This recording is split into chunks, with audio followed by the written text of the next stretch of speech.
Hey you, quick one.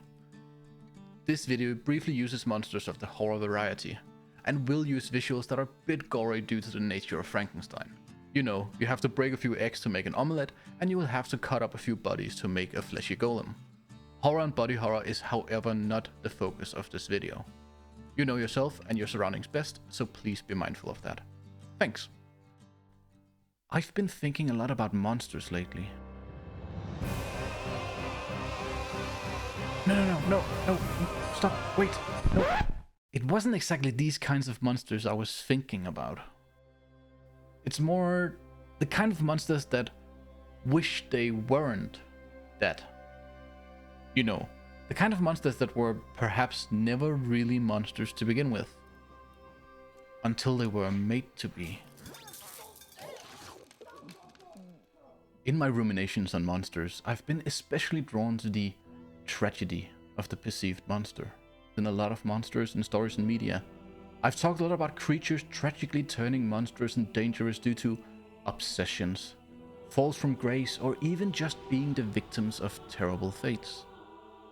Though we also have monsters who are malevolent without reason, other than needing the opposition of a monster in a story. You know, the real evil monsters. But there's something so profoundly tragic when these monsters are nothing more than victims to prejudice, when they never played any active part in being perceived as such. Monster. I can't stop thinking about these stories and their monsters. Maybe it is the contrast found within the innocence of something that looks or could be dangerous. Maybe it is the reflection of our own humanity in our treatment of those who are different. Or maybe it is the idea of who or what constitutes a monster.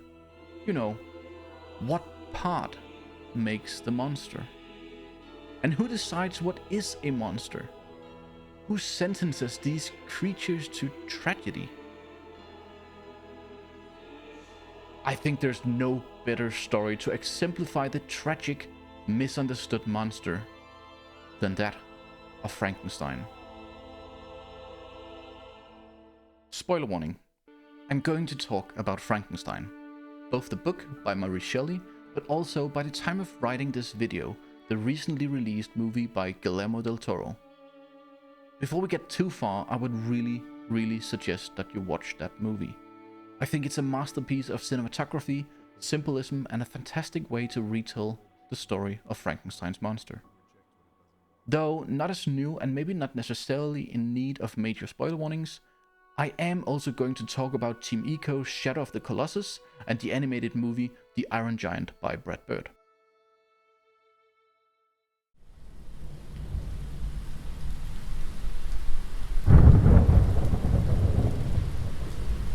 The story of Frankenstein was written by the original goth girl Mary Wollstonecraft Shelley in 1816 when she was just 18 years old. It has since become a classic which has been remade in several renditions and is widely considered to be one of, if not the first, science fiction novel. The book follows the young scientist Victor Frankenstein, who's obsessed with creating life. In his pursuit, he creates the creature, a golem made of human parts he harvested from graves and charnel houses. Victor treats his scientific pursuit as something divine, viewing himself as the coming blessed creator. But if we are to behave as immodestly as gods, we must, at the very least, deliver miracles. Picking out the best parts for his creation, pearly white teeth, lustrous hair, and perfectly proportionate and strong parts to build his giant of 8 feet or just below 2.5 meters tall. Though he creates his creature with the utmost sense of perfection, as soon as he succeeds, as soon as he becomes the coveted creator bringing life to dead matter, he abhors his creation.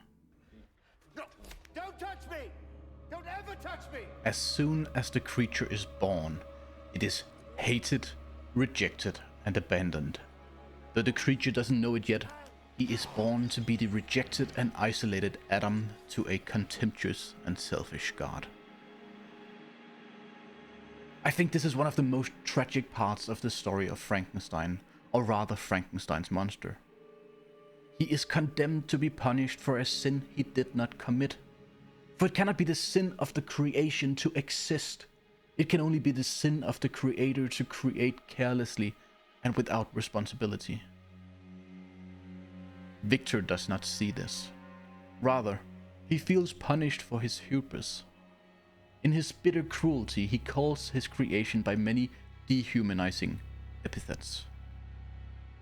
Wretch, devil, fiend, thing, demon, monster. He never has the decency to give it a name of its own.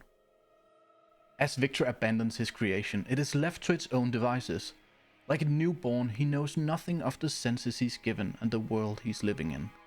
Though the creature is good-natured and friendly, he will soon find that humanity will not be so kind to him.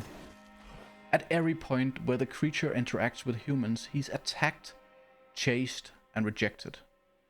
Though the creature learns of humanity, history, and language, his monstrous form still betrays his eloquence. The creature remarks on its early memories of its existence in one of his encounters with Victor after he has gained language. I was besides endowed with a figure hideously deformed and loathsome. I was not even of the same nature as man. When I looked around, I saw and heard of none like me. Was I then a monster? A blot upon the earth, from which all men fled, and whom all men disowned. As he realizes that humanity will never accept him, the creature starts to believe himself to be what they call him. A monster. Monster! Who's a monster? It is then that the creature kills Victor's much younger brother, William, in an act of revenge against his neglectful creator. What Victor doesn't realize is that the act of creation doesn't stop at the moment of life. He shaped the creature into life, but by abandoning him, he creates the monster. In a last desperate attempt at receiving his creator's sympathy, having learned the story of Adam and Eve, the creature asks Victor, as his creator, to create him a companion, the Eve to his loathsome Adam, to alleviate his cursed loneliness. I need you to make a companion for me. One like me. A companion. Victor again betrays the creature any form of compassion, and the creature vows to make his creator suffer for his transgressions. As a consequence, the creature kills Victor's wife on their wedding night and taunts Victor. Victor vows to chase the creature to the ends of the world. And it is at the ends of the world, near the North Pole, that Victor ultimately dies to exposure, never exacting his revenge. Though Victor has done nothing but curse the creature with a life of willful suffering, the creature laments the passing of his spiteful creator in the end, vowing to end his own misery and existence at a pyre at the end of the world. The story of Frankenstein has many connections to that of the Garden of Eden and the creation of Adam and the later desire for a companion. That of Prometheus, who stole the fire of Olympus to gift humans with knowledge, civilization, and morality, though he was subsequently punished for his transgressions, just as Victor feels punished for his hubris. And finally, that of John Milton's Satan of the poem Paradise Lost. As in the creature's rejection by his creator and humanity, he, like the fallen angel, rebels against his creator in revenge. Despite the creature turning to vengeful murder, the balance of sympathy falls to the tragedy of his cursed existence, and not that of his arrogant creator. In Guillermo del Toro's fantastical reimagination, he changes multiple parts of the story, enhancing the tragedy and sympathy for the creature. Of course, Guillermo del Toro is known for making the monstrous human, and telling the story of the monsters, and he has done so multiple times in his cabinet of creatures. So it comes as no surprise that the unjust depiction and fate of the creature is the clearest in his version of the story. Who hurt you? Though the creature also kills in the movie, he does so in self-defense, whereas in the book, his vengeance kills multiple innocents who were merely connected to Victor. Furthermore, Victor's abuse of his creation is way more pronounced early on in the movie. At first, he's enamored by his creation, but narcissistically so, as it is more pride and wonder in his own skills than that of the life he has created. The achievement felt unnatural. Contrary to the book, instead of fearing his creation, he starts to unreasonably despise it for its lack of intelligence. The creature only learns to say "Victor" before being stumped. Perhaps a reflection of Victor's own upbringing and education by a strict and abusive father. And so, Victor repeats the generational wrongs and begins to punish it, chaining him to the cellar, and wrongfully accuses him for being violent and dangerous, even attempts to kill him as he burns down the laboratory in which he was created. What Victor doesn't realize is that the only time the creature learned anything from him was when Victor taught the creature through compassion, not condemnation, when the creature didn't learn fast enough for Victor's expectations. Victor treats the creature as one of his experiments. Either it succeeds or it doesn't, rather than a child of which he is responsible and should care for, just as his own father. Functioning as a clear foil and contrast to Victor in Del Toro's movie, we find Elizabeth, Victor's sister-in-law-to-be and taboo love interest. Elizabeth views the creature with tender kindness, perhaps mirroring Victor's own loving mother, who died while Victor was still young. A thing of note is also that both Elizabeth and Victor's mother, Claire Frankenstein, is played by the same actress, Mia Goth, so she quite literally reflects Victor's mother in the movie. Early in the movie, Elizabeth is asked by Victor why she studies insects, and she remarks that her interest in science leans towards the smallest things, moving with nature, perhaps the rhythms of God. She always searched for something more pure, marvelous. I think to her, seeing the creature, despite its wonder, imposing size and strength, she sees him as the smallest thing. There is only one of him in the entirety of the world, and he is pure as a child and marvelous as a miracle. As a devout person, she is deeply fascinated by his miraculous existence. Perhaps she knows that just like her insects, the world can have a tendency to be crushing and corrupting to the pure. In many ways, Elizabeth symbolizes the parental loving figure that the creature didn't have in his actual creator. Frankenstein as a story depicts many themes, but one of the main ones are the relationship between the creator and the creation. Both Victor and the creature can be seen as reflections of Mary Shelley's own life. Just a year before writing Frankenstein, Shelley had prematurely given birth to her baby daughter, Clara, who had only survived 2 weeks before passing. Thus, Shelley was the creator of a fragile life born just to suffer. But Shelley was also the creation made to suffer in her own uneasy relationship with God. Having lost her mother not long after her own birth, and developing a strained relationship with her stepmother and father, Shelley felt immense loss and abandonment by those around her. If you want to read more into Shelley's life and influences, I would recommend the following write-up by user Peanut Butterfuck on the Books subreddit, who brilliantly puts both book and movie into perspective. Please find the link in the description down below. Guillermo del Toro suffuses the movie with a lot of symbolism and references that both support Shelley's original work, but also adds new perspectives to the story. Victor's lab has a giant Gorgonion on the wall, a reference to Medusa, another despised and misunderstood monster victimized by her gods. The birth of the creature resembles that of a crucifixion, foreshadowing the creature who is to suffer the sins of mankind and its father. The use of colors to depict contrasts in nature, resurrection, life, and death.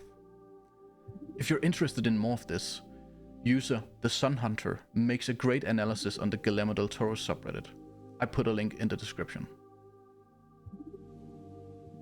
There is no question that Victor is the true monster of the story, both book and movie. And with Del Toro's changes in the movie, more and more people realize this during its runtime, as Victor's narcissism does nothing but destroy everything around him. You are the monster. Though brief glimpses of compassion are found throughout the movie.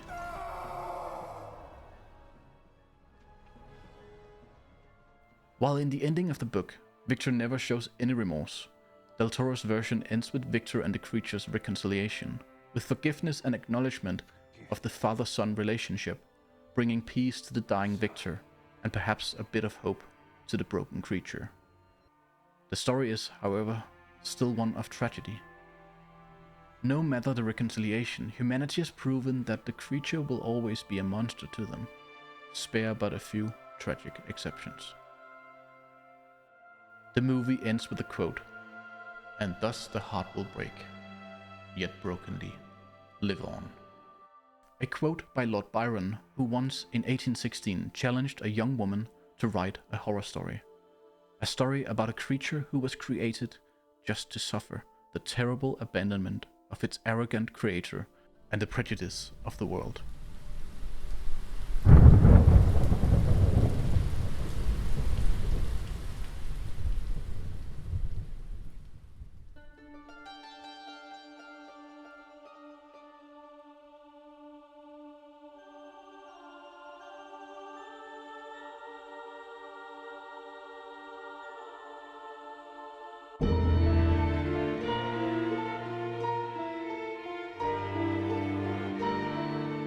I know I'm extremely late to the party on this one, but I've recently played Shadow of the Colossus for the first time.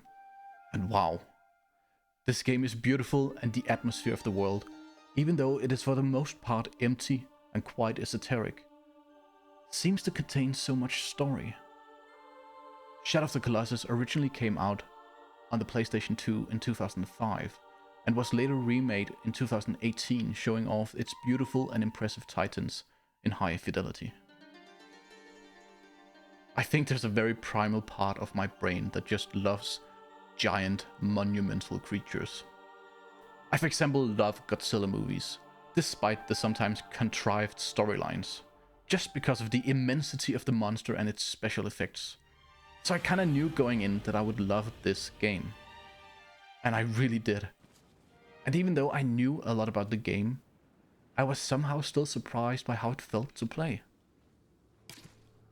I love good adventure games, and nothing is more adventurously satisfying than journeying out into a foreign land on horseback with a sword and a quest for glory. The first time you meet a Colossus is amazing and awe-inspiring. Despite their massive forms, there almost seems to be a kind of elegance to them, a real creature of legend. It roams past you like a piece of moving architecture. A piece of moving architecture that stands in the way of saving the soul of the princess. I was excited to begin. I quickly gathered my wits and charged towards it. I climbed up onto its massive form. I held on tight as it fought back, trying to shake me off.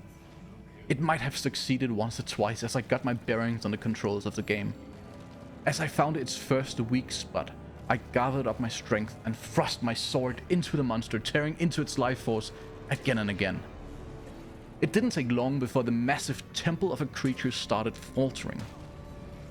This allowed me to climb to the top, where I prepared my final attack that would fell the Colossus to the ground. With an earth-shattering thud, I had bested a monster only heroes can dream of. What an experience! It was so... It was exciting. So why do I feel so guilty? the entity Dormin, who promised to bring back the princess if I defeated the 16 Colossi, did say that the price I pay may be heavy. Was this what it meant? I'm sure it was just this one.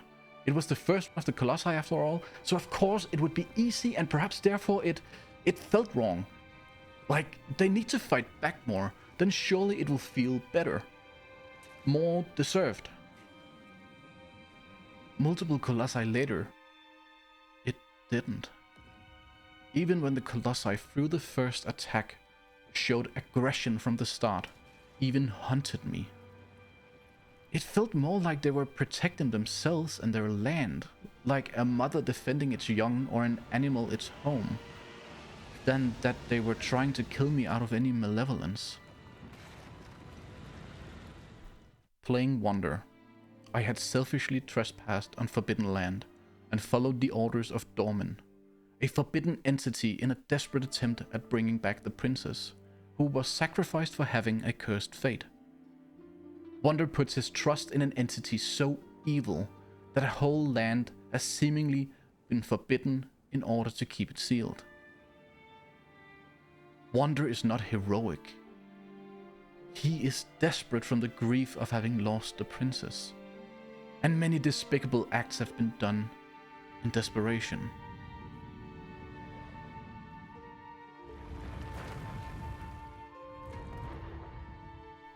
Each time I murdered a Colossus, I felt more and more guilty.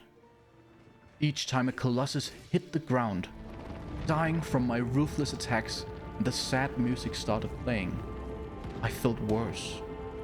Each time, a new shadow seemed to stare judgingly at my unconscious body. Each time, Wonder put on the weight of a new transgression. Why? Why am I killing these seemingly innocent beings that are serving as guardians of this forbidden land? Are their fates as cursed as that of the princess? Sacrifices for a cause beyond them. At the end, I so wished that I could rise the Colossi from the ground and let them inhabit this closed-off place again. You can see it in their vast elemental bodies and architecture. They are part of the land. Whether they were created by the civilization that once lived here or not, I think their forms tell a story, not of invading monsters or unwelcome entities, but rather of creatures made of the very same matter that supports the land and its ancient cities. Whether they are golems given life or mythical creatures given armor, I don't think it matters. Their lives are one with the Forbidden Land and has been for a very, very long time. To me, they might as well be sacred. Who are we to decide their tragic ends just because of who or what they are? Monsters to slay just to tick off another objective in a quest log? Is the life of a princess worth that of 16 Colossi?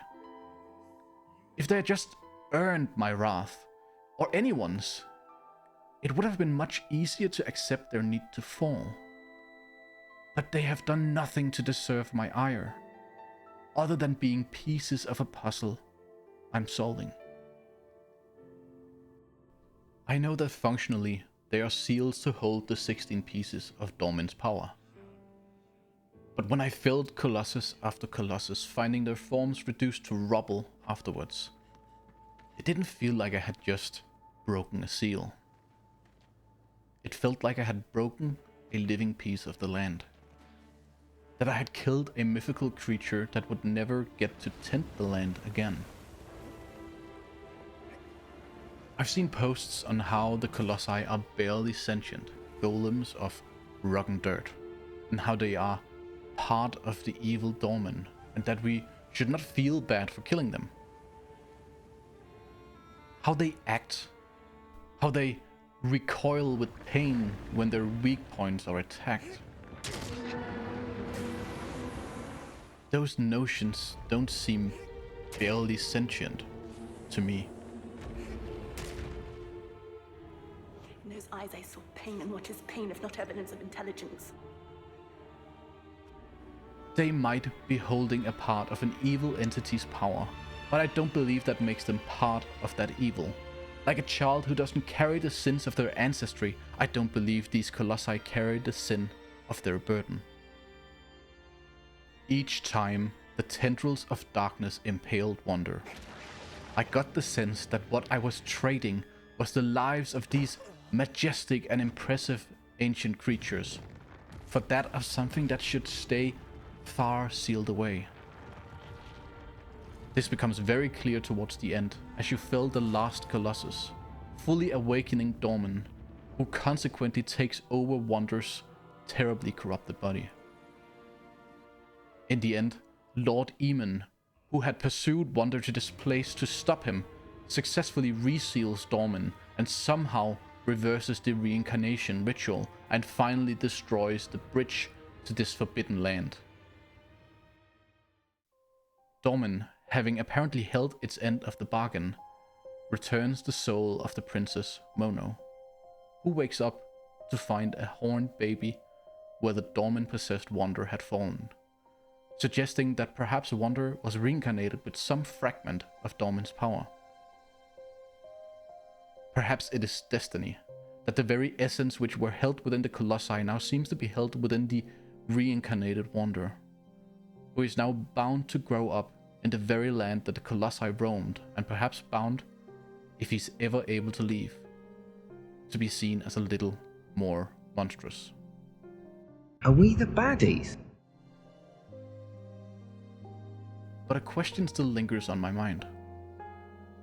Would Wonder have been able to do what he did if the Colossi weren't monsters?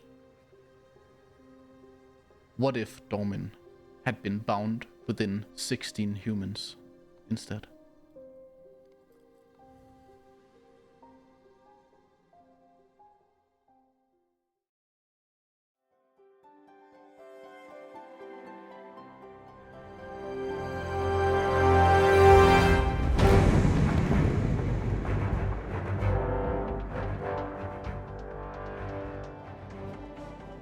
Continuing with the giant theme, The Iron Giant from 1999 has to be one of my favorite animated movies from my childhood. And perhaps even more so now that I've gotten older. The theme of breaking free from the expectations of what you're supposed to be just hits a little different now.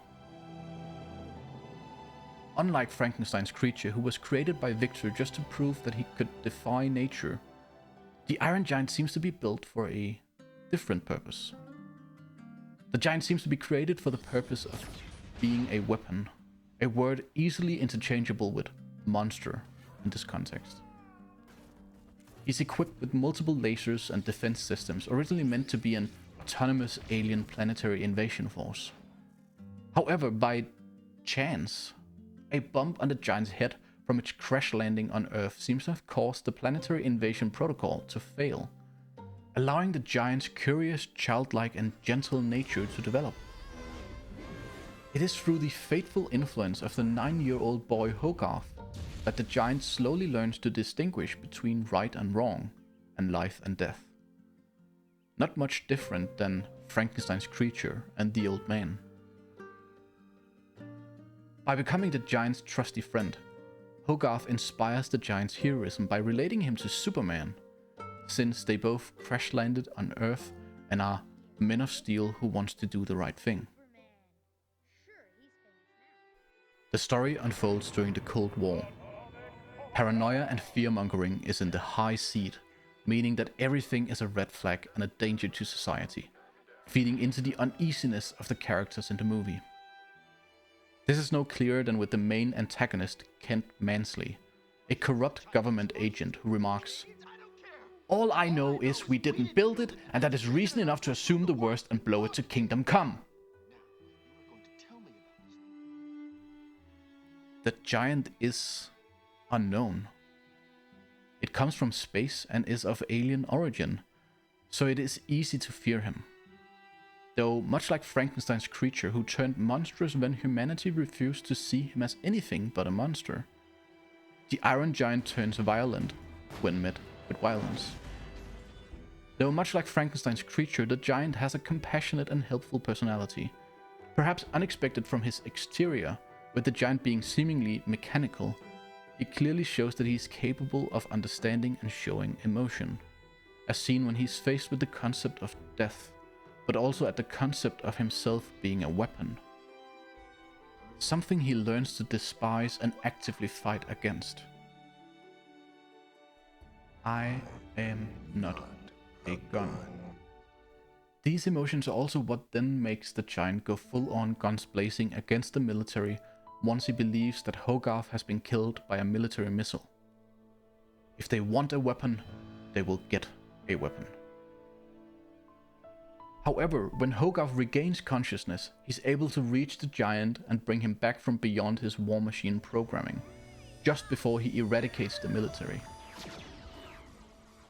Hogarth is the one person from which the giant can redefine himself as who or what he wants to be.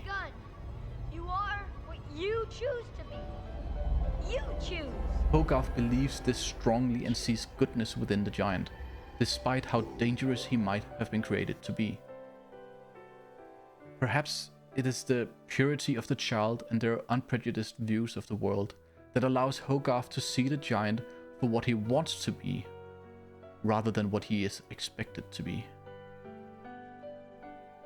In the end, the giant proves himself to be the hero, fully breaking free from the bonds of his expected purpose and how people like Kent Mansley sees him, as a weapon or a monster. The giant fully proves his heroism by saving the town of Rockwell from the reckless abandon of the cowardly Mansley, who in his desperation launched a nuclear missile headed for the giant and the town. The giant chose to reject what it was created for, and instead become who he wanted to be, despite of those who deemed it impossible from his perceived nature. You are who you choose to be. And so the giant chose to be the hero who saved Rockwell that day.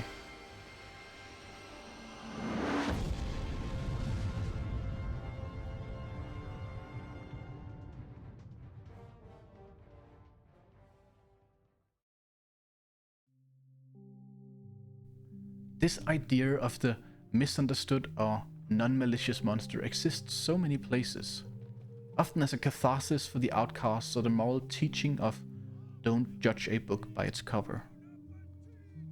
So many stories with varying degrees of perceived otherness that makes them monsters in the eyes and the expectations of the masses. The Hunchback of Notre Dame, King Kong, Nimona, hell, even Shrek. Though the presentation is a bit different for that last one, I suppose. So, who decides what constitutes a monster? We say that beauty is in the eye of the beholder. I think often the monster is found there too. Perceiving a monster where there is none perhaps says more about the perceiver than the perceived. Like history is written by the victors, the narrative of the monster is often written by the beholders. And the weight of proof falls to the victim, the monster, to prove that they are not as perceived, no matter what their perceived sin might be. Whether they are born to suffer abandonment for being different, cursed to carry a burden that makes them a target, or fighting against a purpose they did not choose. I think that the ones we sometimes perceive as monsters are just different enough to fit that narrative. Difference doesn't make them monstrous. It makes them, well, them. Perceiving monsters where there are none allows us to perform horrible transgressions of humanity. Rather, when we show compassion despite our fears, we allow for humanity to cultivate. Perhaps, when we behold what we believe to be monsters, we should consider whether we're instead looking at something innocent through our own reflection. I think real monsters act with ill will. I think these monsters just want to not be perceived as such. do you have a favorite misunderstood monster in media? I would love to know in the comments down below. I bet there's a lot I don't know of or hadn't thought of in that context. I sincerely hope that you liked this video. If you did, please hit the like button. And hey, if you generally like this type of content, why not hit that subscribe button? And check out some of my other content. It's free. And it helps me out an awful lot, and hopefully in time will allow me to keep doing this full time. The support for my last video about obsessed monsters in the Dark Souls universe has been overwhelming and completely smashed my goal. Thank you so much for that. And all the great interactions and sweet comments just means the world to me. Thank you. It just makes me excited to bring you folks new stuff. I think my next goal would be to hit 1,000 subscribers. It is a bit of a long stretch, but I hope that I can hit it before the end of January next year. And now that we're nearing the holiday season, I hope you'll be able to play some of the games that have been waiting for you in your backlog. I know I'm looking forward to playing some of the Elden Ring Night Rain DLC and finishing Silksong, but I've also had my eye on Eternal Strands for a while. What games are you going to play? Thanks for joining me in my little mysterious corner of the internet. So long, until I find you again.